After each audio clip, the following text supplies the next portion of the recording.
Hello, hi, welcome to Manidwarka Lok channel. Thank you for watching Dhyanam series. Welcome back to Dhyanam series part 3. ఇవాల్టి topic ధ్యానం ఏ సమయంలో చేయాలి, ఎంత సమయం చేయాలి అనేది ఇవాల్టి టాపిక్. సో వీడియోలోకి వెళ్ళిపోదామా?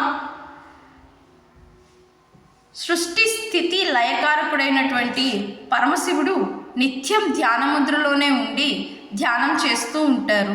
ఆ తర్వాత ఆంజనేయ స్వామి ఆనాటి త్రేతాయుగం మొదలు ఈనాటి కలియుగం వరకు కూడా శ్రీరామ్ అనే బీజాక్షరాలను పఠిస్తూ నిత్యం ధ్యానముద్రలో ఉండి ధ్యానం చేస్తూ ఉంటారు. వారంతా భగవత్ స్వరూపులు, భగవంతులు. కానీ మనం మాత్రం మనుషులం.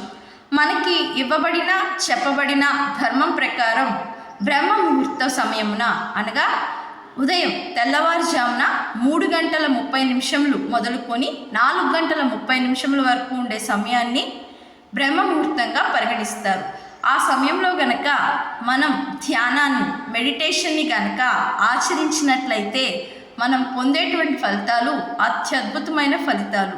మనం ఉండే ఆ స్థితి ఉన్నతమైన స్థితి, పొందే అనుభూతి మధురానుభూతి. కానీ ప్రస్తుతం మనిషి గడుపుతున్నటువంటి యాంత్రిక జీవనం అంటే మెకానికల్ లైఫ్లో ఉదయం 3:30 నిద్ర లేవడం, కాలకృత్యాలు తీర్చుకోవడం అంటే ఫ్రెష్ అవ్వడం, తిరిగి ధ్యానంలో కూర్చోవడం అనేది కొంత ఇబ్బందికరమైనటువంటి పరిస్థితే. అయినప్పటికీ ఈ సమస్యని గనక అధిగమించి మనం మన జీవన శైలిని గనక మార్చుకున్నట్లయితే, ధ్యానం వైపు మనం మొగ్గు చూపినట్లయితే హ్యాపీ లైఫ్ని, సక్సెస్ఫుల్ లైఫ్ని, స్ట్రెస్లెస్ లైఫ్ని అంటే సంతోషమైన జీవనాన్ని, ఒత్తిడి రహిత జీవితాన్ని, అదేవిధంగా హ్యాపీ లైఫ్ని లీడ్ చేయడానికి చాలా ఆస్కారం ఉంది. సో నెక్స్ట్ వచ్చే క్వశ్చన్ ఏంటి? ఎంత సమయం చేయాలి ధ్యానం అనే క్వశ్చన్ వస్తుంది. ఈ ధ్యానం అనేది ఒక నిర్ణీత సమయం అంటే ఇన్ని గంటలు చేయాలి, ఇంతసేపు చేయాలి అనే కాల వ్యవధి అంటూ ఏదీ లేదు. కానీ అది పూర్తిగా మన మీదే ఆధారపడి ఉంటుంది. అంటే సమయం, కాలం, టైం. అంటే ఈ టైం అనేది ప్రస్తుత యాంత్రిక మెకానికల్ లైఫ్లో మనిషి పరిగెడుతున్నాడు కాలం వెంబడి. సో వాళ్ళు అంత టైం వెచ్చించి ధ్యానం చేయాలి అనే ఆలోచన ఉన్నా ప్రతి ఒక్కళ్ళు చెప్పే మాట ఒకటే, మాకు టైం లేదండి, మేము చేయలేకపోతున్నాము అంటారు.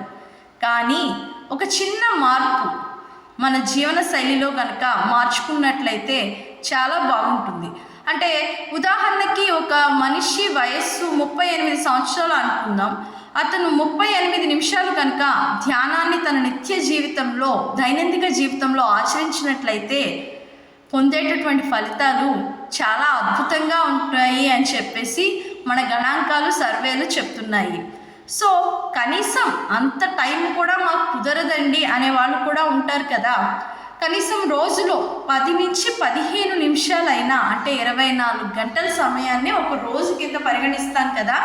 కనీసం 10 నుంచి 15 నిమిషాలైనా ధ్యానం మీద మనసు లగ్నం చేసి మీరందరూ కూడా ధ్యానం చేసినట్లయితే చాలా బాగుంటుంది. అత్యద్భుతమైన ఫలితాలని అధిరోహిస్తారు, ఉన్నత శిఖరాలని అధిరోహిస్తారు, అత్యద్భుతమైనటువంటి జీవితాన్ని లీడ్ చేస్తారు. సో